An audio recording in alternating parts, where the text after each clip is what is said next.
et aussi dans sa façon de se rappeler le message principiel de l'islam.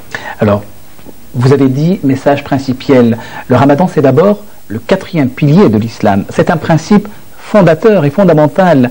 Quelle est d'abord la genèse historique de ce mois sacré qui a été révélé à la 2e année de l'hégire par justement le Saint-Coran? Tout à fait. Donc on voit que toute la partie mécoise, le jeûne n'existait pas, sauf pour le prophète qui jeûnait à peu près 3 jours par mois et quelques compagnons. Mais il n'était pas institué, il ne faisait pas partie des piliers de l'islam.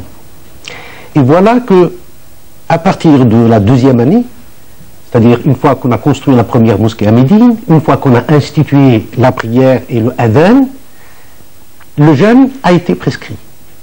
Nous avons le verset dans la sourate 2, le verset 183, qui institue le jeûne.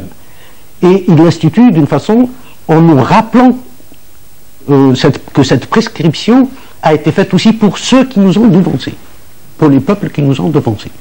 Certains pensent, bien sûr, aux chrétiens qui jeûnaient plus de 50 jours ou 40 jours, on disait à l'époque, bien sûr les juifs, et même ceux d'avant.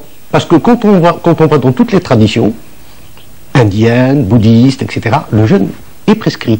Mais nulle part, il n'a cette force et je dirais, qui existe dans l'islam. C'est une des institutions très fortement vécues par l'ensemble de la communauté, même ceux qui sont plus ou moins tièdes, durant toute l'année, le mois de Ramadan les fait comme s'il les rappelait à cet héritage commun.